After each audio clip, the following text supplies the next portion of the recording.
Hello बच्चों, कैसे हो आप सब। आई होप आप सबकी तैयारी बहुत अच्छी चल रही होगी, आपके प्री बोर्ड्स भी बहुत अच्छे से गए होंगे। तो ट्रेंडिंग ट्यूटर में स्वागत है आपका फिर से। आज हम कर रहे हैं मैग्नेटिक इफेक्ट्स ऑफ करंट का माइंड मैप। आपने थंबनेल देख ही लिया होगा। तो इसमें आपकी क्विक रिवीजन हो जाएगी बहुत अच्छे से। और जैसे ही ये चैप्टर आपका ये लेक्चर ओवर होगा, इसके थोड़ी देर के बाद ही आपके पास एक और वीडियो आएगी जिसमें आपको इसके क्वेश्चन अटेम्प्ट करने हैं। ठीक है, मीन्स अब क्या चल रहा है, क्विक रिवीजन हम करने वाले हैं। आपका 20 तारीख को पेपर है, तो उस तब तक सारे के सारे चैप्टर की क्विक रिवीजन और उनके जो मोस्ट रिपीटेड क्वेश्चन है वो आपको डेली वीडियोस अब मिलते रहेंगे, ऐसे ही मैथ्स के। तो चलिए स्टार्ट करते हैं। और सबसे पहले क्या करना है, इस वीडियो को ज़्यादा से ज़्यादा शेयर कर दो। इस पर अभी तक देखो बहुत बच्चे इसको देख रहे हैं, नोट्स भी डाउनलोड कर रहे हैं, लेकिन आप शेयर नहीं कर रहे हो।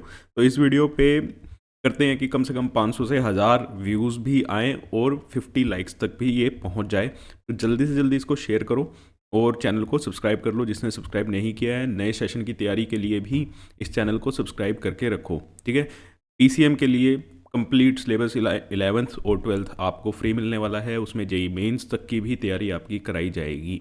तो चलो आज का लेक्चर स्टार्ट करते हैं। Magnetic effects of current.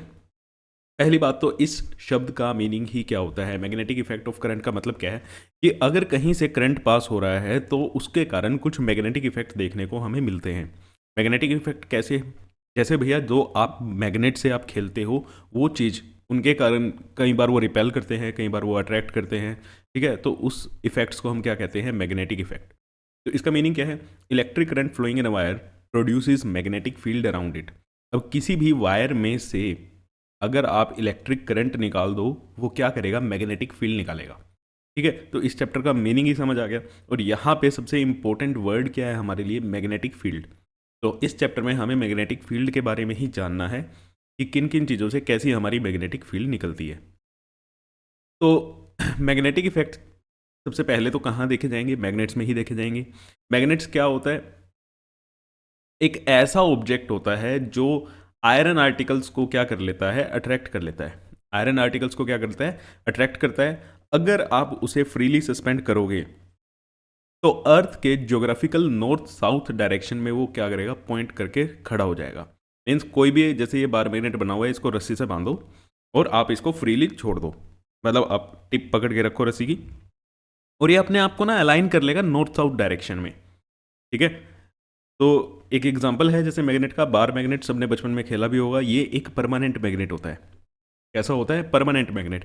Permanent magnet क्या होता है बेटा, कि इसका मैग्नेटिज्म खत्म ही नहीं होगा। आप इसको सालों साल रख के रखो, ठीक है, ऐसा नहीं होगा कि ये थोड़े टाइम के बाद चीज़ों को अट्रैक्ट करना बंद कर देगा या कम अट्रैक्ट करेगा, ऐसा नहीं होगा। These are the permanent magnets. Bar magnet जो होते हैं परमानेंट मैग्नेट होते हैं। और कोई भी मैग्नेट आप लोगे उसके हमेशा ही क्या होंगे, दो पोल्स होंगे। हमेशा कैसे होंगे, दो पोल्स उसके होंगे। अब दो पोल कौन कौन से होते हैं, एक नॉर्थ नॉर्थ और एक साउथ। अगर कोई बच्चा अभी भी कंफ्यूजन में है कि मैं तो सर नॉर्थ और ये साउथ पोल एक बार मैग्नेट के हैं, इसको मैं बीच में से काट देता हूँ, काट देते हैं तो यहाँ पे एक नॉर्थ पोल रह गया और एक क्या रह गया, यहाँ पे साउथ पोल रह गया। तो हमारे मैग्नेट में तो एक ही पोल रह गया, ऐसा नहीं होगा। जैसे ही आप इसको काटोगे तो ये जो दो पीस बने, इसमें फिर से क्या बन जाएगा, दो बोल बन जाएंगे। अगर इधर नॉर्थ है तो इधर फिर से साउथ बन जाएगा, इधर साउथ है तो इधर फिर से क्या हो जाएगा, नॉर्थ पोल बन जाएगा। मोनोपोल कभी भी एग्जिस्ट नहीं करते हैं।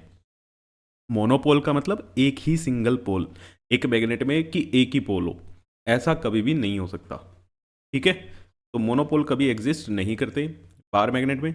और नॉर्थ नॉर्थ को एक साइड लेके आओगे, एक साथ लेके आओगे, वो क्या करेंगे, रिपेल करेंगे, है ना। वो क्या करते हैं, रिपेल करते हैं बच्चे। और अगर नॉर्थ साउथ ओपोजिट हो तब वो क्या करेंगे, वो एक दूसरे को अट्रैक्ट करेंगे। ठीक है, तो यही चीज़ लिखी हुई है ब्रीफ बार मैग्नेट के बारे में। चलो, हमारा इंपॉर्टेंट चीज़ है कि मैग्नेटिक फील्ड क्या होती है। इस चैप्टर में सबसे इंपॉर्टेंट चीज़ वही है, तो उसको समझते हैं।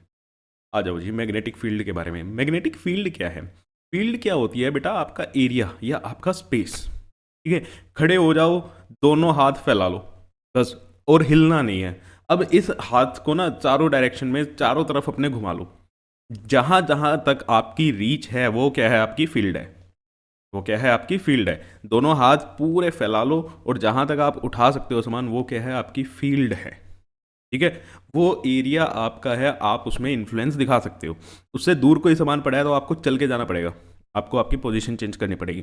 तो बिना पोजीशन चेंज किए आप जहाँ तक अपना इन्फ्लुएंस दिखा सकते हो वो क्या होती है, आपकी फील्ड होती है। तो it is a space around a magnet in which magnetic force can be experienced. Magnetic force ये क्यों आ गया, ये कहाँ से आ गया फोर्स? तो देखो, कोई भी आपने मैग्नेट लिया, यहाँ पे कोई आयरन नेल ले ली, अब ये आयरन नेल क्या होगी, इस मैग्नेट से अट्रैक्ट होगी। इस मैग्नेट से क्या होगी, अट्रैक्ट होगी। मान लो यहाँ थी, ये इसके पास यहाँ पे आके चिपक गई, है ना। इसकी पोजीशन चेंज हुई है। क्या चीज़ हुई है? इसकी पोजीशन चेंज हुई है। और क्लास 9th में न्यूटन साहब ने हमें बताया है कि किसी भी ऑब्जेक्ट की पोजीशन अपने आप चेंज नहीं हो सकती, है ना। अगर आपको किसी भी चीज़ की पोजीशन चेंज करनी है तो आपको उसके ऊपर एक फोर्स तो लगाना पड़ेगा। अब हमने तो नहीं लगाया, है ना, हम तो उठा के लेके नहीं आए इस नेल को इधर। तो ये काम किसने किया? इस मैग्नेट ने। ये काम किसने किया? इस मैग्नेट ने। दिखाई नहीं दिया? तो मैग्नेट कैसे चीज़ों को खींचता है? भैया चीज़ें खींचनी है, पोजीशन चेंज करनी है तो फोर्स तो चाहिए ही चाहिए। अब एक मैग्नेट ने फोर्स लगाया है तो उसी को हम क्या बोल देते हैं? Magnetic force. उसको हम क्या बोल देते हैं? Magnetic force. तो समझ आया? It is a space around a magnet, किसी मैग्नेट के आसपास का वो स्पेस जहाँ तक वो चीज़ों पे मैग्नेटिक फोर्स लगा सकता है, वो क्या होती है? उसकी मैग्नेटिक फील्ड। वो क्या होती है? उसकी मैग्नेटिक फील्ड। क्लियर है? अब मैग्नेटिक फील्ड कैसे, मैग्नेटिक फील्ड लाइंस की क्या बात है? देखो, आपने बचपन से खेला है, सबने खेला है, आपको कुछ नहीं दिखता, सीधा क्या होता है? आयरन आर्टिकल आके चिपक जाता है। कोई वहां पे फोर्स आपको लगता हुआ दिखाई नहीं देता, है ना। कुछ वहां पे लाइंस आपको बनती हुई दिखाई नहीं देती। तो ये सब चीज़ें क्या हैं? ये सब चीज़ें हमारी थ्योरी में पढ़ने के लिए, या किस जो चीज़ दिखाई ही नहीं दे रही उसको आप समझोगे कैसे? तो उनका समझना इजी करने के लिए हमने क्या बनाई? Magnetic field lines. क्या चीज़ बनाई? मैग्नेटिक फील्ड लाइंस हमने क्रिएट की। अब ये क्या करती हैं? ये इमेजिनरी लाइंस होती हैं, use to represent magnetic field. Magnetic field को रिप्रेजेंट करने के लिए हमने क्या बनाई? मैग्नेटिक फील्ड लाइंस बनाई। ठीक है भैया, हमें दिखाई नहीं दे रही जो चीज़ आपको दिखाई नहीं दे रही, अब बोर्ड पे अब कुछ ना ही लिखे हैं, अगर ये ब्लैंक पीपीटी और मैं आपको कुछ समझाने लग जाऊं तो आपको क्या ही समझ आएगा जब आपको कुछ दिख ही नहीं रहा, है ना। तो वैसी ही चीज़ थी कि भैया कुछ दिख तो रही नहीं है लाइंस, तो अब कैसे समझे मैग्नेटिक फील्ड को? तो मैग्नेटिक फील्ड को समझने के लिए हमने क्या बनाई? Magnetic field lines. तो ये इमेजिनरी लाइंस है, मैग्नेटिक फील्ड को क्या करेंगी? रिप्रेजेंट करेंगी। और ये क्या बताएंगी हमें कि किसी मैग्नेटिक सब्सटेंस पे, किसी आयरन आर्टिकल पे फोर्स किस डायरेक्शन में लगा। ठीक है ना भैया। अब देखो, ये आयरन नेल इस साइड आई तो हमें इसको ये पता है कि इस पे फोर्स इधर लगा होगा, तभी तो ये इस डायरेक्शन में आई।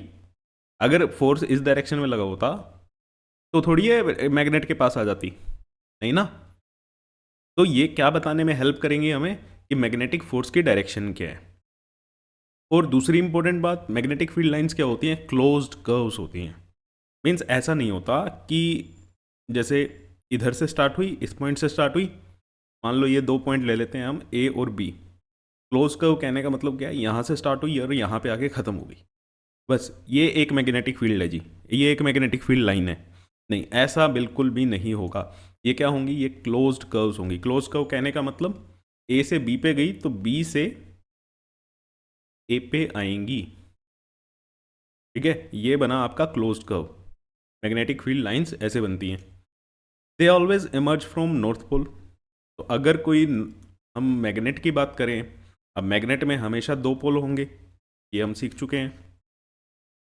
मैग्नेट में हमेशा दो पोल होंगे। तो मैग्नेटिक फील्ड लाइन कहाँ से बनाना स्टार्ट करेंगे? इस पॉइंट से बना दें, इस पॉइंट से कहाँ से? नॉर्थ पोल से। कहाँ से बनानी है? नॉर्थ पोल से हमेशा आपको मैग्नेटिक फील्ड लाइंस निकालनी है।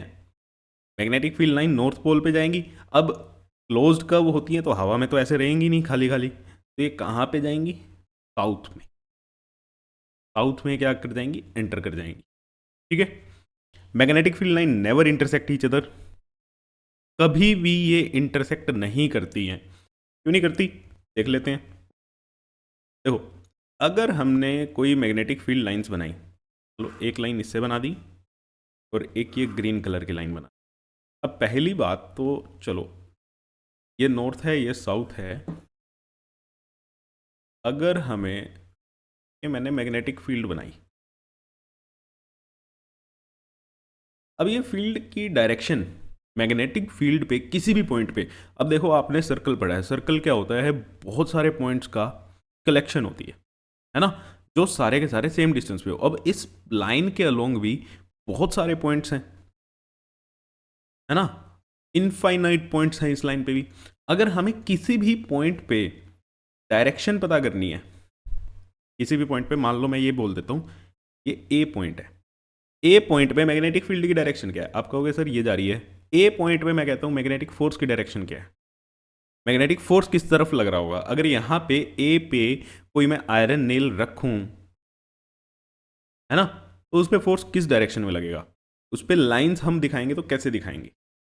तो देखो किसी भी मैग्नेटिक फील्ड लाइन पे अगर आपको उसकी डायरेक्शन पता करनी है, तो जिस भी पॉइंट पे आप डायरेक्शन निकालना चाहते हो उस पॉइंट पे क्या बना दो, टेंजेंट बना दो। ठीक है, अब इधर टेंजेंट आपको बनाना आता है, ये लो, डायरेक्शन इधर है अभी मैग्नेटिक फील्ड की, मैग्नेटिक फील्ड की डायरेक्शन बी से मैग्नेटिक फील्ड लिखते हैं, मैं शॉर्ट में लिख रहा हूँ डी। मैग्नेटिक फील्ड की डायरेक्शन इधर है। अगर मैं इस वाले पॉइंट पे बनाऊँ, ठीक है, बी पॉइंट पे अगर मैं बनाऊँ तो ये डायरेक्शन ये है, ठीक है, डायरेक्शन ये होगी। सी पॉइंट पे अगर हम बनाएं तो डायरेक्शन क्या होगी, इधर। तो मैग्नेटिक फील्ड लाइन के अक्रॉस किसी भी पॉइंट पे आपको डायरेक्शन बनानी आई, कि मैग्नेटिक फील्ड लाइन के अक्रॉस कभी भी डायरेक्शन बनानी है तो क्या करना है, टेंजेंट बना दो। अब चलो ग्रीन वाली पे, मतलब ये फील्ड ऐसे थी, ये फील्ड ऐसे थी। अब ग्रीन वाली के हिसाब से अगर मैं इस पॉइंट पे, पॉइंट ऑफ इंटरसेक्शन, ये क्या है हमारा पॉइंट ऑफ इंटरसेक्शन,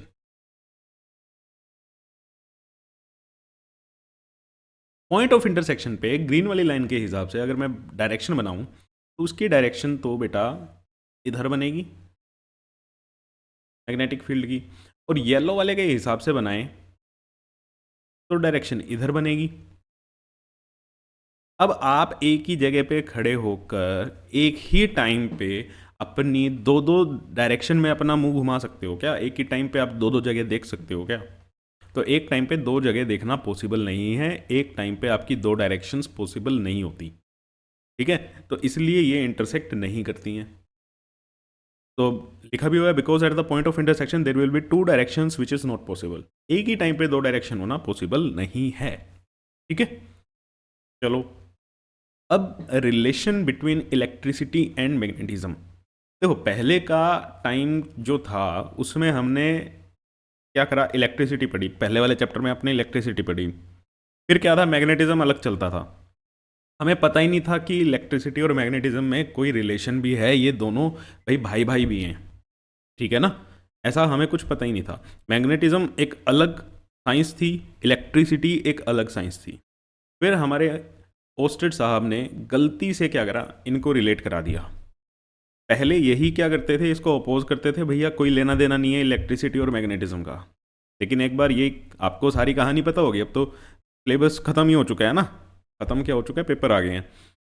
तो ओस्टेड की कहानी आपको पता है, इन्होंने क्या किया कि गलती से एक्सपेरिमेंट कर दिया और वहाँ से इलेक्ट्रिसिटी और मैग्नेटिज्म में क्या निकाल दिया, रिलेशन भी निकाल दिया। वो रिलेशन कहता क्या है कि भैया जब तक आप किसी सर्किट में करंट फ्लो नहीं करवाओगे तब तक वहाँ पे कोई मैग्नेटिक फील्ड जनरेट नहीं होती, कि मतलब इलेक्ट्रिक करंट के कारण कोई मैग्नेटिक फील्ड जनरेट नहीं होगी, पहले ये मानते थे। लेकिन फिर इन्होंने देखा कि यार जब मैंने करंट पास करा रहे हैं और वहाँ पे कंपस रखी हुई है तो कंपस तो डिफ्लेक्ट हो रही है। अब कंपस डिफ्लेक्ट होएगी, मैग्नेटिक कंपस डिफ्लेक्ट होएगी तो वो मैग्नेटिक फील्ड के कारण होएगी। मैग्नेटिक फील्ड प्रोड्यूस करते हैं मैग्नेट्स, मैग्नेट्स यहाँ पे है नहीं, यहाँ पे तो करंट चल रहा है, इसका मतलब करंट मैग्नेट की तरह काम कर रहा है। वाओ, है ना, करंट मैग्नेट की तरह काम कर रहा है। फिर तो यही रीज़न हो सकता है मैग्नेटिक कंपस के डिफ्लेक्ट करने का, कि जब तक करंट ज़ीरो है ना, ए वाले डायग्राम में जब तक करंट ज़ीरो है तब तक तो कोई डिफ्लेक्शन नहीं है, निडल में कोई डिफ्लेक्शन नहीं है यहाँ पे। लेकिन जैसे ही बी में करंट की वैल्यू कुछ हुई, करंट फ्लो करना स्टार्ट करा, तो वहाँ पे निडल डिफ्लेक्ट हो गई। मैग्नेटिक निडल डिफ्लेक्ट होएगी मैग्नेटिक फील्ड से, मैग्नेटिक फील्ड जनरेट करेंगे। मैग्नेट्स है नहीं, यहाँ पे एक इलेक्ट्रिक सर्किट है जिसमें से करंट पास कर रहा है। तो मीन्स करंट जब पास हो रहा है तो उसके पास होने से, करंट के फ्लो होने से मैग्नेटिक फील्ड जनरेट हुई। उस मैग्नेटिक फील्ड के जनरेट होने से क्या हुई है, डिफ्लेक्शन हुई है। ठीक है भैया, ये सर्किट मैग्नेट की तरह काम कर रहा है? नहीं, ये सर्किट मैग्नेट की तरह काम नहीं कर रहा। इस सर्किट में करंट के चलने से क्या हुआ है, मैग्नेटिक फील्ड जनरेट हुई है। उस मैग्नेटिक फील्ड के जनरेट होने से क्या हुआ है, कंपास डिफ्लेक्ट किया है। कई बार बच्चे कह देते हैं करंट ही तो मैग्नेट है, करंट को तो मैग्नेट की तरह काम करा सकते हैं। करंट क्या कर सकता है, मैग्नेटिक फील्ड जनरेट कर सकता है। करंट के पास ये पावर है। ठीक है, ओके, चलो यही रिलेशन था, इन्होंने बना दिया। अब इसकी ऑब्जर्वेशन क्या हुई, ऑब्जर्वेशन पढ़ लेते हैं। Electric current in a wire produces magnetic field. ठीक है भैया, सबसे पहले तो आपको यही ध्यान रखनी है कि किसी भी वायर में से अगर आप इलेक्ट्रिक करंट पास करा रहे हो तो वो मैग्नेटिक फील्ड भी प्रोड्यूस करेगा। दिमाग में सबसे पहली बात ये बिठा लेनी है, इलेक्ट्रिक करंट किसी वायर में से अगर आपको चलता हुआ दिखाई दे, पेपर में कोई ऐसे सिचुएशन दे दें, तो दोनों चीज़ें आपको देखनी है। इलेक्ट्रिसिटी वाला व्यू भी आपको देखना है कि हाँ भाई करंट चल रहा है, तो रेजिस्टेंस वाला सीन भी आपको याद रखना है। और ये भी याद रखना है कि उस टाइम पे वो मैग्नेटिक फील्ड भी जनरेट करेगा। देखो अभी तक सीबीएसई में मैं बता देता हूँ, इलेक्ट्रिसिटी के क्वेश्चन अलग आते हैं, मैग्नेटिज्म के क्वेश्चन अलग आते हैं। कभी भी ऐसा क्वेश्चन नहीं आया कि इलेक्ट्रिसिटी और मैग्नेटिज्म का कॉन्सेप्ट एक ही क्वेश्चन में लगा दें। लेकिन जैसे जैसे लेवल बढ़ रहा है तो हो भी सकता है। तो मैं आपको ये कह रहा हूँ कि आपके दिमाग में ये चीज़ रहनी चाहिए, अगर चाहे आप इलेक्ट्रिसिटी वाला क्वेश्चन भी सोल्व कर रहे हो तो वहाँ पे भी आपको ये ध्यान रहना चाहिए कि इसमें से वायर में से इलेक्ट्रिक करंट पास हो रहा है, तो यहाँ पे मैग्नेटिक फील्ड भी जनरेट होगी। ठीक है, नेक्स्ट ऑब्जर्वेशन क्या देखी इन्होंने, कि जो डायरेक्शन है मैग्नेटिक फील्ड की या डिफ्लेक्शन ऑफ निडल की, वो करंट की डायरेक्शन पे डिपेंड कर रही थी। करंट की डायरेक्शन रिवर्स कर देते थे ये, तो मैग्नेटिक निडल में जो डिफ्लेक्शन थी वो भी रिवर्स हो जाती थी। और तीसरी चीज़ इन्होंने देखी कि जैसे आप करंट बढ़ाते हो डिफ्लेक्शन बढ़ती है। कम करंट था, निडल कम हिल रही थी, ज़्यादा करंट दिया, निडल बहुत ज़्यादा हिली। ठीक है, तो ये ऑब्जर्वेशन हेंस ओस्टर्ड साहब ने हमें बताई कि इलेक्ट्रिसिटी और मैग्नेटिज्म, जिसको आज तक हमने अलग अलग पढ़ा, वो अलग अलग नहीं है, वो भैया भाई भाई हैं, उनको साथ में हमें पढ़ना चाहिए। तो क्लास 12th में आप साथ में ही पढ़ोगे इलेक्ट्रिसिटी और मैग्नेटिज्म। पहले इलेक्ट्रिसिटी वाला पढ़ लोगे, फिर मैग्नेटिज्म वाला पढ़ लोगे, फिर इनको इकट्ठा पढ़ लोगे। ठीक है, तो इसलिए जो बच्चे साइंस ऑप्ट करना चाह रहे हैं, चैनल को मत भूल जाना भैया। 11th 12th पूरी आपकी फ्री रहेगी, पीसीएम और जेई मेंस एडवांस तक के सारे क्वेश्चंस। चलो नेक्स्ट, अब मैग्नेटिक फील्ड जनरेट हो गई करंट से। अब उसका पैटर्न देखो, मैंने बताया था ना इस चैप्टर में हमें मैग्नेटिक फील्ड के बारे में ही पढ़ना है। तो इसके पैटर्न कैसे कैसे बनते हैं, मीन्स किन किन चीज़ों से, जैसे स्ट्रेट करंट कैरिंग कंडक्टर है आपके सिलेबस में, कि कोई एक वायर है ये वाइट कलर की जिसमें से करंट पास हो रहा है। अब ये क्या करेगा, किसी भी वायर में से करंट पास होगा तो बेटा वो मैग्नेटिक फील्ड जनरेट करेगा, करेगा ना, वेरी गुड। अब वो मैग्नेटिक फील्ड होगी कैसी, है ना, ये देखो अब कैसी होगी। अगर कोई स्ट्रेट करंट कैरिंग कंडक्टर है, उसके अराउंड जो मैग्नेटिक फील्ड होती है वो कैसी बनती है, सर्कुलर लूप्स बनते हैं, कॉन्सेंट्रिक सर्कल्स बनते हैं, लूप्स बनते हैं, या रिंग्स लिख लो।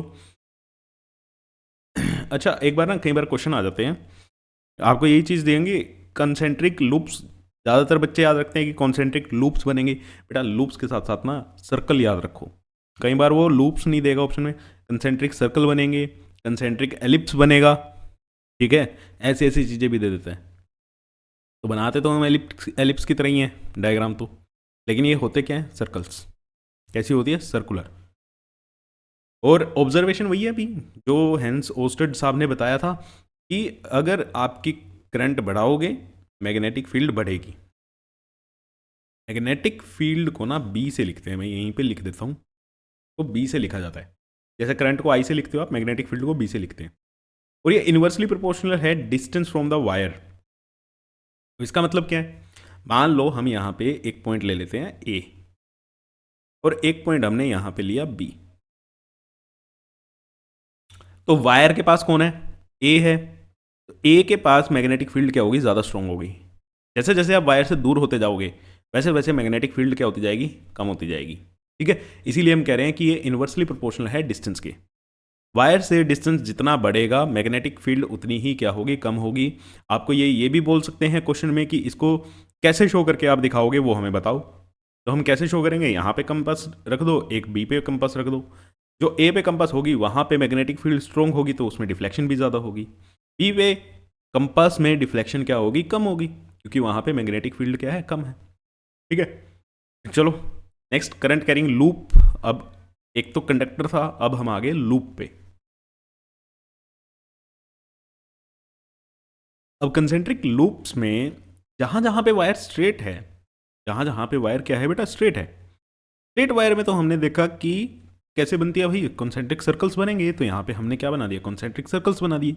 अब जैसे जैसे ये दूर होती जाएगी, अब देखो ये भी तो यार वायर ही है, वायर में से जैसे आप डिस्टेंस बढ़ाओगे मैग्नेटिक फील्ड क्या हो जाती है, वीक हो जाती है। मैग्नेटिक फील्ड क्या हो जाती है, वीक हो जाती है। अच्छा, अब यहाँ पे बच्चे आप कंफ्यूज हो गए कि हमने तो पढ़ा है मैग्नेटिक फील्ड लूप के अंदर क्या होती है, स्ट्रॉन्ग होती है, क्योंकि ये एड अप हो जाती है। बिल्कुल ठीक, एड अप हो जाएगी। लेकिन अगर मैं दो लूप ले लूँ, ठीक है, एक छोटी रेडियस का और एक बड़ी रेडियस का, तो जो बड़े वाली रेडियस है ना, इस लूप की रेडियस क्या है, बड़ी है, ठीक है, एक ये लूप लिया और एक ये लूप लिया, इसकी रेडियस बड़ी है, ए क्या है, बी से बड़ा है, तो इसके अंदर जो मैग्नेटिक फील्ड रहेगी उसकी स्ट्रेंथ थोड़ी कम रहेगी जितनी इसके अंदर होगी। ठीक है, ये चीज़ मैं आपको बताने जा रहा हूँ। एक ही लूप में अगर आपने बात करनी है तो हाँ, सेंटर पे जैसे आप जाओगे, बीच में लूप के आप जैसे जाओगे, मैग्नेटिक फील्ड की डायरेक्शन सेम होती है, वो ऐड हो जाती हैं, तो ओवरऑल स्ट्रेंथ क्या हो जाती है, बढ़ जाती है। बट अगर आप दो लूप्स को कंपेयर कर रहे हो और एक की रेडियस ज़्यादा है एक की रेडियस कम है, तो रेडियस जिसकी कम है उसमें मैग्नेटिक फील्ड क्या होगी, ज़्यादा स्ट्रॉन्ग होगी। क्यों, अरे भैया अभी तो बताया इन्वर्सली प्रोपोर्शनल है डिस्टेंस से।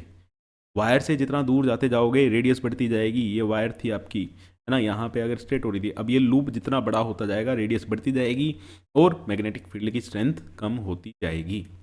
दो लूप में कंपेयर करना है, रेडियस से कंपेयर करना, एक ही लूप में बीच में स्ट्रेंथ क्या हो जाती है, बढ़ जाती है। ठीक है, और बीच में आते आते ये एड अप होके एक ऑलमोस्ट आपको क्या मिलती है, स्ट्रेट लाइन आपको मिलती है। ठीक है, दो चीज़ें याद रखनी है, वायर जहाँ पे स्ट्रेट है वहाँ पे कॉन्सेंट्रिक लूप्स, मिडल में स्ट्रेट लाइन। आ जाओ बार मैग्नेट, बार मैग्नेट तो आपने देखा भी है ना। बार मैग्नेट में भैया ये क्लोज्ड कर्व्स बनती हैं, हमारी डायरेक्शन किसी भी पॉइंट पे निकालनी है तो आप टेंजेंट से निकाल सकते हो। अगर हम डायरेक्शन की बात करें ओवरऑल बार मैग्नेट में, तो मैग्नेटिक फील्ड लाइन नॉर्थ से जनरेट होती हैं, साउथ में एंटर करती हैं, तो बाहर की तरफ आप देखोगे तो नॉर्थ से साउथ की डायरेक्शन रहेगी। अंदर अगर आपको दिखाई देंगी तो ये साउथ से नॉर्थ की तरफ जाती हुई दिखाई देंगी। ठीक है बेटा, चलो बहुत बढ़िया। अब जो हमने ये लूप्स बनाए, ये कैसे बनाने हैं, है ना, इनकी डायरेक्शन हमने तो यहाँ पे एंटी क्लॉकवाइज दिखा रखी है, लेकिन हमें कैसे पता चलेगा। अब मैग्नेटिक फील्ड लाइन ना, जो मैग्नेटिक फील्ड लाइंस कह रहा हूँ सॉरी, मैग्नेटिक फील्ड जो होती है वो एक वेक्टर क्वांटिटी है। कैसी क्वांटिटी है, वेक्टर क्वांटिटी। क्लास 9th में पढ़ा था, दो तरह की क्वांटिटी होती है, स्केलर और वेक्टर। ठीक है, स्केलर के पास कोई डायरेक्शन नहीं होती, वेक्टर के पास डायरेक्शन होती है। अब अगर ये मैग्नेटिक फील्ड एक वेक्टर क्वांटिटी है तो इसके पास डायरेक्शन भी है। अगर डायरेक्शन भी है तो आपके पास क्वेश्चन भी बनेगा कि डायरेक्शन बता दो क्या है। तो अगर हमें करंट की डायरेक्शन पता है, पहली चीज़ तो ये चीज़ ध्यान रखना, अगर आपको करंट की डायरेक्शन पता है तभी आप मैग्नेटिक फील्ड की डायरेक्शन बता सकते हो। अगर आपको करंट की डायरेक्शन ही नहीं पता तो आप मैग्नेटिक फील्ड की डायरेक्शन बता ही नहीं सकते। अब चलो मान लेते हैं आपको पता है, इतने स्मार्ट आप बच्चे हो, तो अब कैसे बताओगे, कुछ नहीं, मैक्सवेल साहब ने दिया हुआ है कि भैया राइट हैंड थंब रूल लगा दो और आप डायरेक्शन निकाल लो। राइट हैंड थंब रूल क्या कहता है, अब कि जिस डायरेक्शन में आपका करंट फ्लो कर रहा है उस डायरेक्शन में आप क्या करो, आपका थंब उस डायरेक्शन में पॉइंट करो। अब थंब उस डायरेक्शन में पॉइंट करके फिंगर्स को क्या करो, कर्ल करो, फिंगर्स घुमाओ, फिंगर्स आपकी जैसे घूमती हुई दिखाई देंगी, वही आपकी क्या है, मैग्नेटिक फील्ड की डायरेक्शन है। बहुत बढ़िया भाई, है ना, बहुत सिंपल है। इससे सिंपल तो क्या होगा, करंट की डायरेक्शन में थंब कर दो, जैसे उंगलियां घूमी हैं वही क्या है, डायरेक्शन मैग्नेटिक फील्ड की है। वैसे ही आपको लूप्स में डायरेक्शन बता देनी है, क्योंकि स्ट्रेट करंट कैरिंग कंडक्टर से लूप बनाने हैं ना, लूप की तो डायरेक्शन क्या होगी, क्लॉकवाइज या एंटी क्लॉकवाइज। तो क्या करेंगे, हमारी उंगलियां जैसे घूम रही हैं, उंगलियों का खेल है भाई ये तो। ठीक है, इतना आसान सी बात है। चलो फिर अब बात वही आ जाती है कि भैया मेरे को करंट की डायरेक्शन पता होनी चाहिए। अब करंट की डायरेक्शन देखो, अगर पेपर बनाने वाला का दिल थोड़ा सा नरम हुआ तो वो डायरेक्टली आपको क्या दे देगा, करंट की डायरेक्शन दे देगा, है ना। अगर वो कोई खड़ूस हुआ इंसान तो वो क्या करेगा, आपको अलग अलग पार्टिकल देगा, कोई इलेक्ट्रॉन देगा, है ना, कोई प्रोटॉन दे देगा, कोई अल्फा पार्टिकल दे देगा, तो ऐसे ऐसी चीज़ें देंगे। अब हमें क्या पता, हमें तो करंट चाहिए, करंट, करंट की डायरेक्शन हमें बताओ, ठीक है।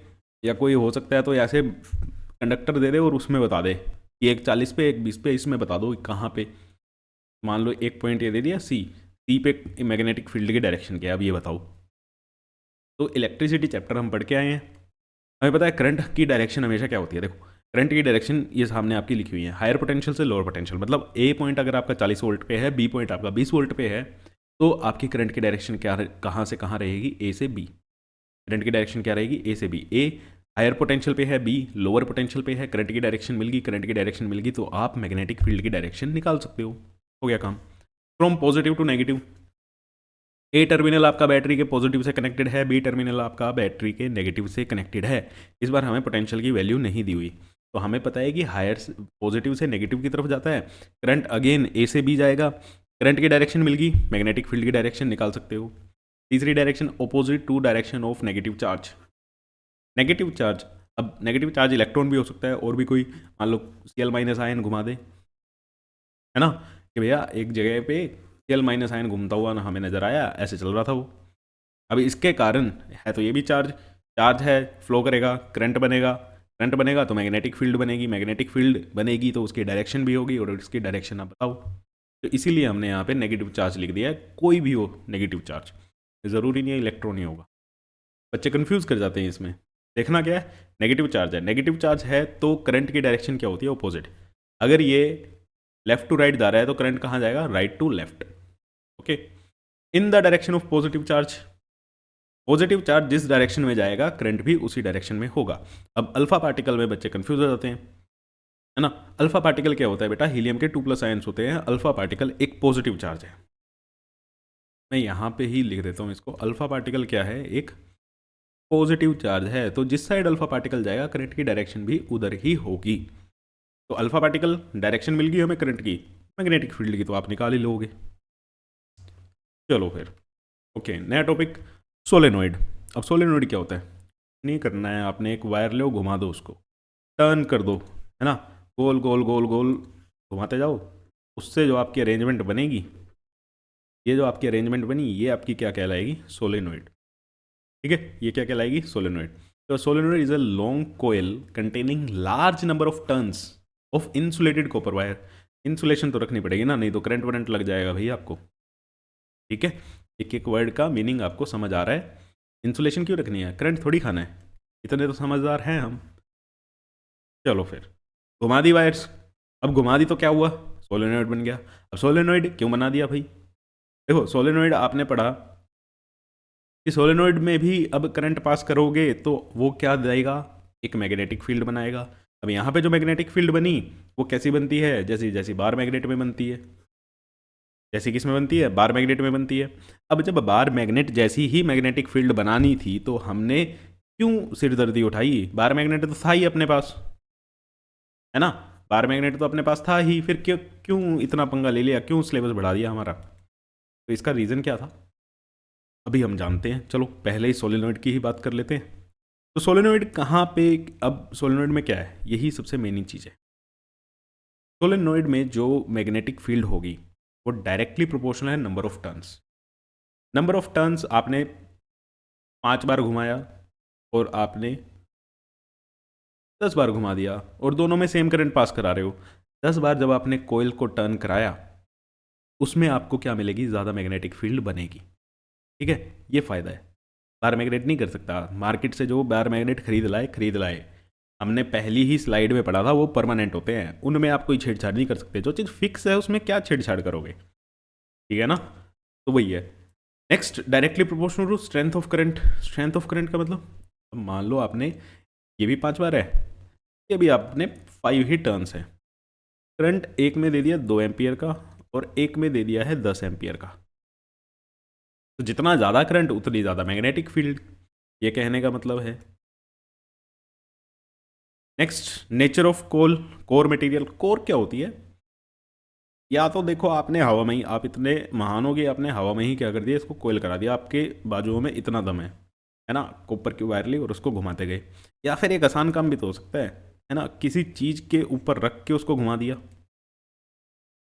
समझे कि आपने पहले क्या लिया, आयरन का पीस ले लिया और उस पे मैं वायर को क्या कर देता हूँ, लपेट देता हूँ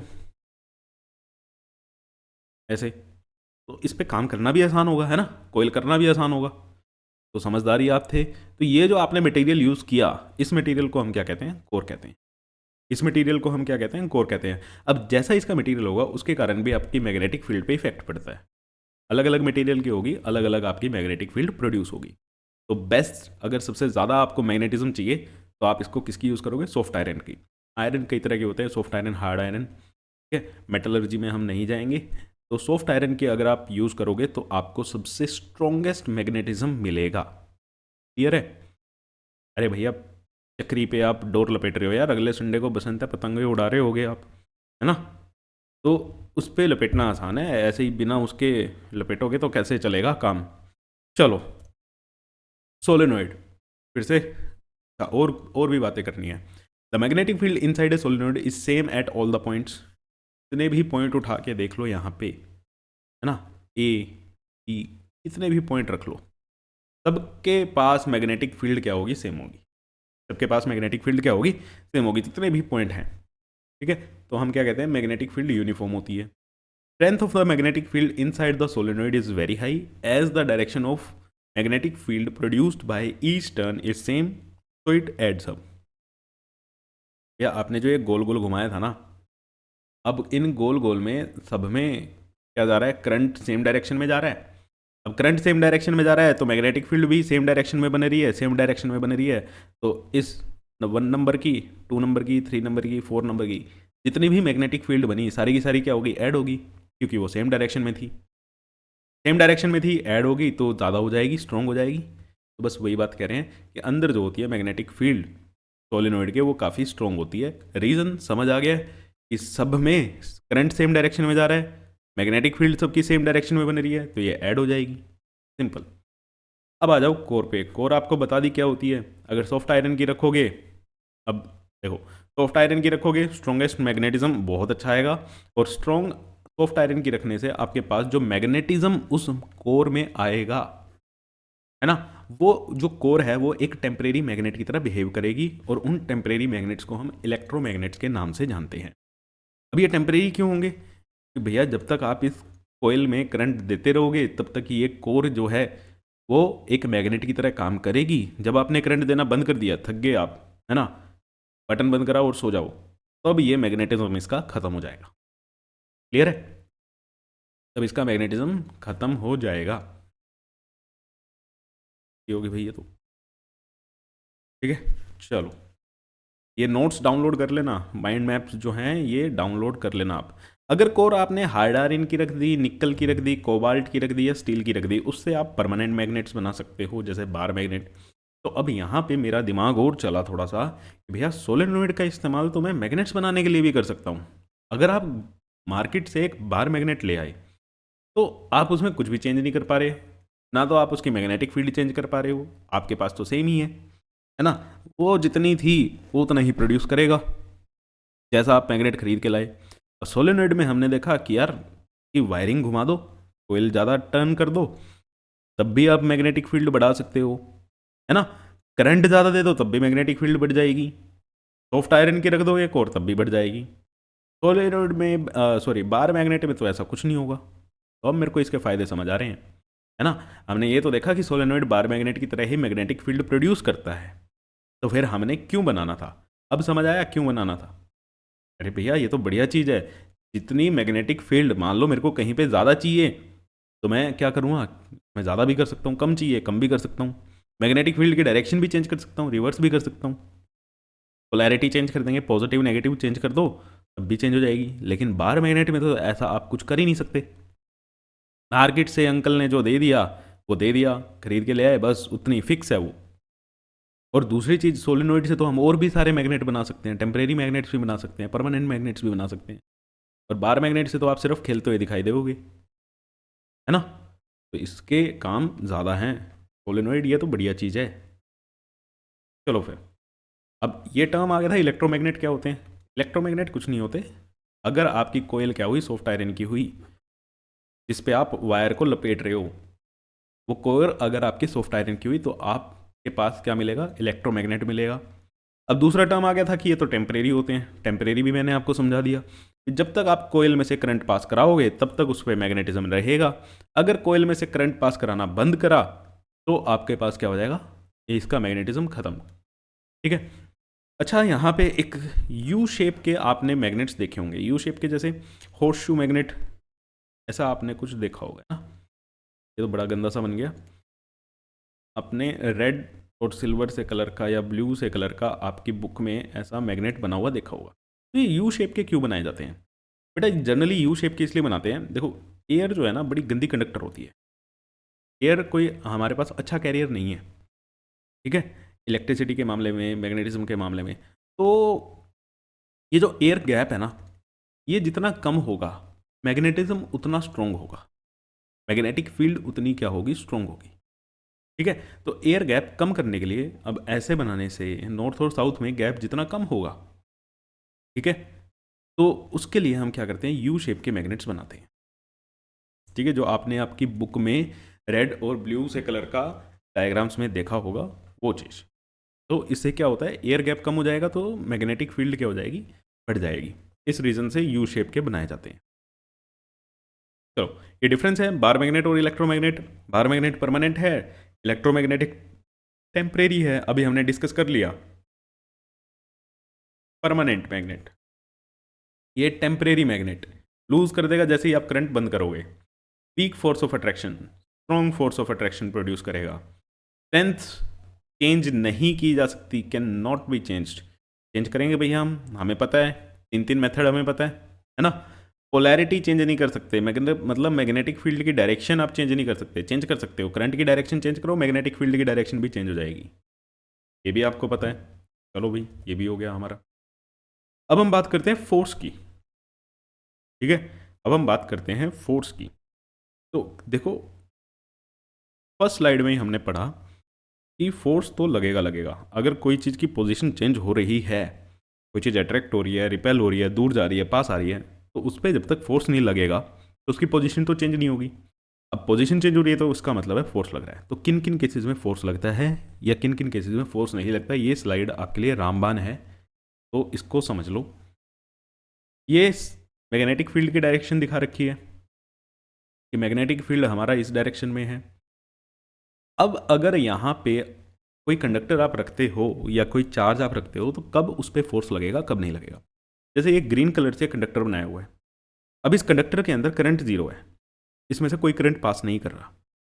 ठीक है, कोई करंट पास नहीं कर रहा तो इस पर कोई फोर्स नहीं लगेगा। ठीक है, देखो सिंपल सा कॉन्सेप्ट एक दिमाग में रखना है, मैग्नेट मैग्नेट पे ही फोर्स लगाता है।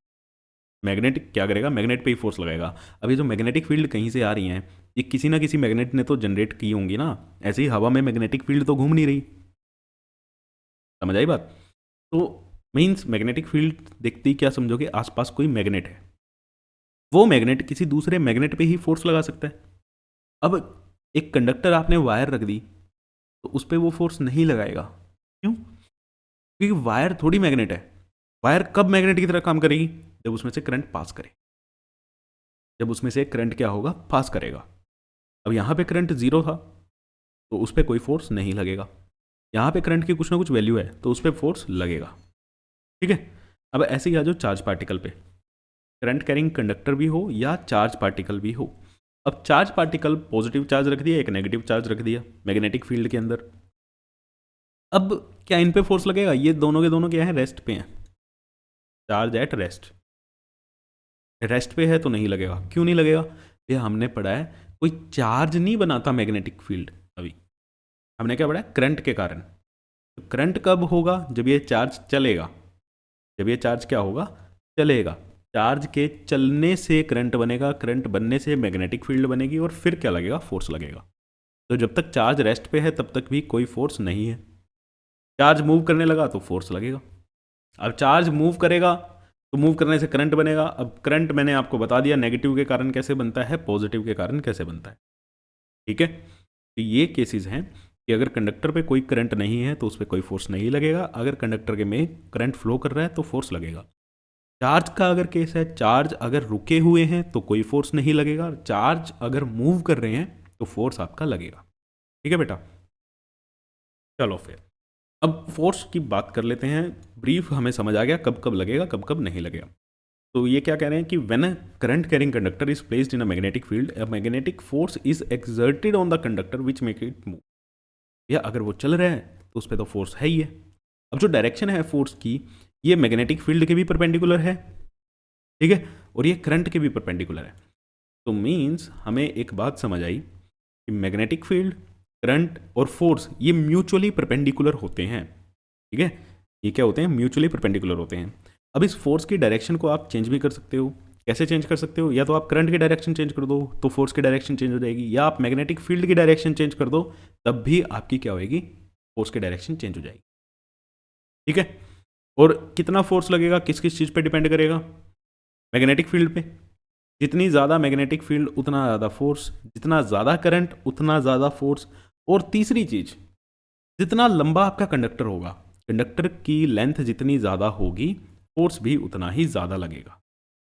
ठीक है, फोर्स का मामला क्लियर है, कब कब लगेगा कब कब नहीं लगेगा। कैसा होता है?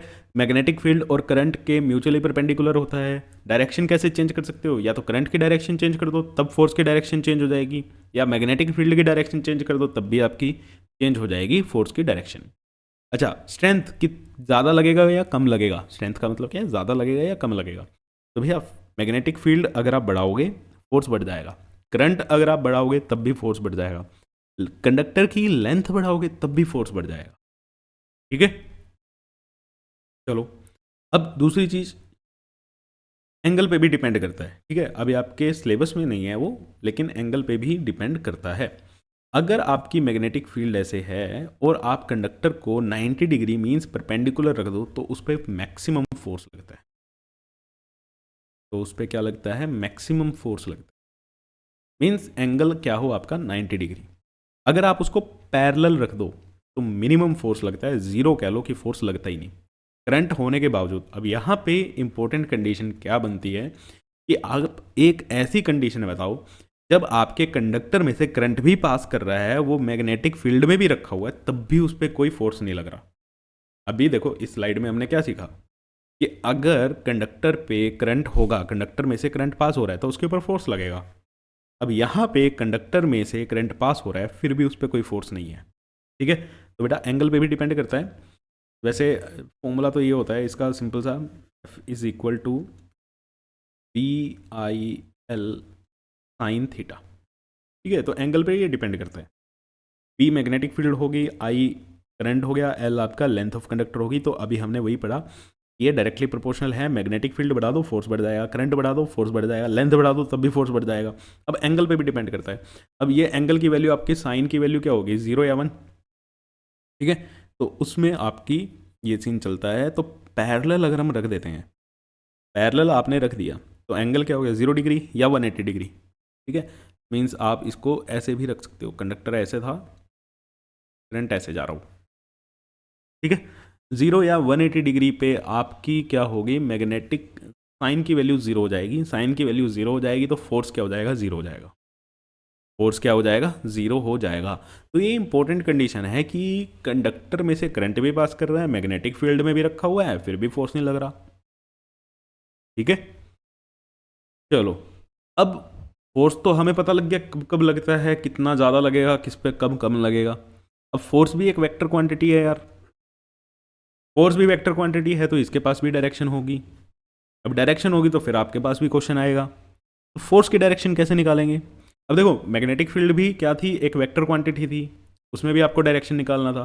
तो मैग्नेटिक फील्ड की डायरेक्शन कैसे निकालते थे कि अगर आपको करंट की डायरेक्शन पता है तो आप मैग्नेटिक फील्ड की डायरेक्शन निकाल सकते हो। अब फोर्स की डायरेक्शन निकालने के लिए अगर आपको करंट और मैग्नेटिक फील्ड दोनों की डायरेक्शन पता है तब आप क्या कर सकते हो? फोर्स की डायरेक्शन निकाल सकते हो। वहाँ पे मैक्सवेल भाई ने बताया था, यहाँ पे फ्लेमिंग बता रहे हैं कि लेफ्ट हैंड रूल लगा लो और क्या करो? डायरेक्शन निकाल लो। अब पहली चीज़ तो दिमाग में ये याद रखना कि ये तीनों म्यूचुअली परपेंडिकुलर होते हैं। तो अब देखो फ्लेमिंग का लेफ्ट हैंड रूल लगाना आपको आता है, सिंपल सी बात है। यहाँ पे हम रिवीजन कर रहे थे, तो मैं अब आपको फ्लेमिंग का लेफ्ट हैंड रूल लगाना नहीं सिखा रहा, ठीक है। क्वेश्चंस में आपको सिखाएंगे, इसके बाद आपके पास क्वेश्चन ही आएंगे, उसकी प्रैक्टिस ज़रूर करना। नेक्स्ट चलते हैं magnetic effects of current. Magnetic effects of current, देखो फ्लेमिंग का लेफ्ट हैंड रूल लगाना क्वेश्चंस में सिखाएंगे, ठीक है, इसमें कोई डाउट की दिक्कत नहीं है और आपको आता भी है। मैग्नेटिक इफेक्ट्स ऑफ करंट में लास्ट टॉपिक है हमारा डोमेस्टिक इलेक्ट्रिक सर्किट। हमारे घरों में जो वायरिंग हो रही है उसका खेल क्या है, कैसे होती है, कैसे नहीं होती, ये डायग्राम आपको बना के आना है ना। ये आपका प्यारा सा डायग्राम है, ये तो आपको लर्न होना चाहिए, ये आपको बिल्कुल बनाना है। अब यहाँ पे घरों में देखो, पावर स्टेशन से हमारे घर तक 3 वायर आ रही हैं। एक अर्थ वायर आ रही है, ग्रीन कलर की है, लाइव वायर आ रही है, रेड कलर की है, न्यूट्रल वायर आ रही है, एक जो ब्लैक कलर की होती है।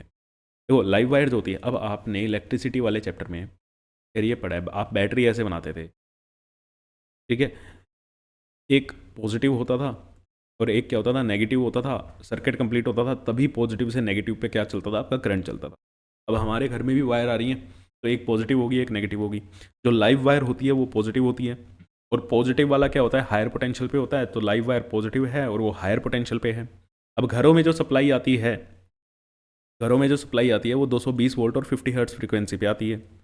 तो हायर पोटेंशियल है, तो इसका मतलब ये कितने पोटेंशियल पे होगा, 220 वोल्ट। न्यूट्रल वायर नेगेटिव होती है, ठीक है, नेगेटिव है, नेगेटिव वाला क्या होता है, लोअर पोटेंशियल होता है, तो नेगेटिव वाला लोअर पोटेंशियल, और इसका कितना होता है, 0 वोल्ट का इसका पोटेंशियल है। अर्थ वायर हमारी सेफ्टी के लिए होती है। अर्थ वायर सेफ्टी के लिए किस लिए होती है, देखो घरों में जितने भी अप्लाइंसेज हैं, अगर उनकी कोई मेटल बॉडी हुई और उसमें करंट लीक कर गया, ठीक है, मान लो वायर कट फट गई आपकी और उसमें से लीकेज होगी करंट की, और वो किसी अप्लाइंस की बॉडी पे आ गई, ठीक है ना, किसी भी अप्लाइंस की बॉडी पे आ गई, तो आप जैसे ही उसको टच करोगे तो आपको झटका लगेगा, है ना, झटका लगेगा भैया। तो उस चीज़ में आपकी सेफ्टी के लिए एक वायर जो होती है वो लगाई जाती है, अर्थ वायर। अब वो क्या करेगी, अगर करंट का लीकेज हुआ तो वो सारे के सारे एक्सेस करंट को क्या कर देगी, अर्थ में भेज देगी। देखो अपने घर में पूछ लेना किसके घर में अर्थिंग हुई हुई है, किसके घर में नहीं हुई हुई, ठीक है। आप जितने भी सॉकेट देखते हो, आपने ऐसे सॉकेट बने हुए देखे हैं घरों में अपने सब में। एक ये जो ऊपर वाला होता है ना, जो बड़ा सा होता है, ये अर्थिंग के लिए ही होता है। ये किसके लिए होता है, ये अर्थिंग के लिए होता है, ठीक है। चलो नेक्स्ट, क्या बात लिखी हुई है, सारे के सारे अप्लाइंसेस पैरेलल में लगाए जाते हैं। क्यों लगाए जाते हैं पैरेलल में भैया, क्यों लगाए जाते हैं भैया। सीरीज़ में क्या दिक्कत है, सीरीज़ में दिक्कत ये है कि अगर पहले वाला बंद हो गया तो सारे पीछे वाले सारे बंद हो जाएंगे, है ना, और सब पे सेम वोल्टेज भी नहीं आएगी। अब आपका मोबाइल जो चार्ज हो रहा है वो 220 वोल्ट पे चार्ज हो रहा है ना। अगर आपने सीरीज़ में लगा रखा है तो क्या पता आपने पीछे वाले रूम में लगा दिया जहाँ पे सबसे लास्ट में सप्लाई जा रही है, वहाँ पे वोल्टेज जाएगी ही नहीं, 220 वोल्ट है ना, वोल्टेज ड्रॉप हो जाएगी। तो वोल्टेज ड्रॉप हो जाएगी तो आपके अप्लाइंसेस भी सही से वर्क नहीं करेंगे, चार्जिंग वगैरह नहीं होगी। नेक्स्ट इंपॉर्टेंट चीज़ जो आती है वो आती है फ्यूज़। फ्यूज़ हमारा एक अल्टीमेट सेफ्टी डिवाइस होता है। घरों से हर होम में, हमारे घरों में जो पावर स्टेशन से बिजली आ रही है, जो मीटर की वायरिंग करते हैं, उसमें हर एक के लिए क्या लगा देते हैं बेटा, एक फ्यूज़ लगा देते हैं। सिंबल ये होता है फ्यूज़ का। अब फ्यूज़ को हमेशा लाइव वायर के साथ सीरीज़ में लगाया जाता है। क्यों, अगर पावर स्टेशन से ही ज़्यादा करंट आ गया या ज़्यादा वोल्टेज आ गई, उस केस में ये क्या होगा, ये टूट जाएगा, ये यहाँ से टूटेगा और कनेक्शन ब्रेक हो जाएगा। अब सीरीज़ में लगा हुआ है, फ्यूज़ ही टूट गया, फ्यूज़ ही टूट गया तो आपके घरों में आगे सप्लाई आएगी ही नहीं करंट की। तो जितने आपके अप्लाइंसेस थे वो सारे के सारे बच जाएंगे, ठीक है। तो इसकी प्रॉपर्टी क्या होनी चाहिए, इसका रेजिस्टेंस हाई होना चाहिए। क्यों, रेजिस्टेंस हाई इसलिए होना चाहिए, पीछे से अगर करंट ज़्यादा आया, रेजिस्टेंस ज़्यादा होगा तो आपके पास हीटिंग अच्छी मिल जाएगी, हीट अच्छी जनरेट होगी, वेरी गुड। अब हीट अच्छी जनरेट होगी तो इसका मेल्टिंग पॉइंट क्या होना चाहिए, कम होना चाहिए। मेल्टिंग पॉइंट कम होगा तो ये जल्दी से जल भी जाएगा, जल जाएगा मतलब ये टूट जाएगा, ब्रेक हो जाएगा। ब्रेक होएगा तभी आपके अप्लाइंसेस सेफ रहेंगे, ठीक है। Use to protect electric appliances due to excessive flow of current. Current का एक्सेसिव फ्लो हो जाता है, उसके कारण आपको बचाते हैं। अब करंट का एक्सेसिव फ्लो दो केसेस में भी होता है, ओवरलोडिंग और शॉर्ट सर्किट। देखो ओवरलोडिंग और शॉर्ट सर्किट ना बच्चे बड़े हल्के में लेके चलते हैं, लेकिन कई बार इसमें डिफरेंस आ जाता है कि ओवरलोडिंग क्या होती है और शॉर्ट सर्किट क्या होता है। देखो शॉर्ट सर्किट में आपकी लाइव वायर और न्यूट्रल वायर अगर टच कर जाए तो उस केस में बहुत ज़्यादा करंट फ्लो कर जाता है, आपका रेजिस्टेंस बहुत कम हो जाता है और करंट एकदम बढ़ जाएगा, अप्लाइंसेस फट जाएंगे, सीधी सी बात है, आग लग जाएगी। और ओवरलोडिंग में क्या होता है, जब आप एक ही प्लग में, अब आपने सबके घरों में देखा होगा, आप मार्केट से क्या करते हो, एक मल्टीप्लग लगाते हो, है ना, 50 रुपये का मल्टीप्लग खरीद लाए और एक उसको अपनी सॉकेट में लगा दिया। अब उसी सॉकेट में आपका चार्जर भी चल रहा है ना, चार्जर भी उसी सॉकेट में लगा हुआ है, प्रेस भी उसी में लग रही है, टीवी भी उसी में चल रहा है ना। तो ये सब चीज़ें होती हैं, कूलर भी उसी में चल रहा होता है गर्मियों में। तो वहाँ पे आपकी सॉकेट की एक लिमिट है कि वो कितना करंट प्रोड्यूस कर सकता है। आप उससे बहुत ज़्यादा ले रहे हो, बहुत ज़्यादा ले रहे हो, तो क्या होएगी, ओवरलोडिंग होएगी, ओवरलोडिंग होएगी, आग लगेगी। ठीक है, ओवरलोडिंग होएगी तो आग लगेगी, हीटिंग ज़्यादा हो जाएगी। ठीक है, तो मिलते हैं आपसे नेक्स्ट क्लास में इसके क्वेश्चंस के साथ। तो क्वेश्चंस ज़रूर लगाना। तब तक के लिए थैंक यू सो मच। मिलते हैं आपसे नेक्स्ट क्लास में। वीडियो को ज़्यादा से ज़्यादा क्या कर दो, शेयर कर दो। इस पर 50 लाइक्स और 1000 व्यूज़ तक का इसका आज का आप टारगेट बना के चलो। Thank you.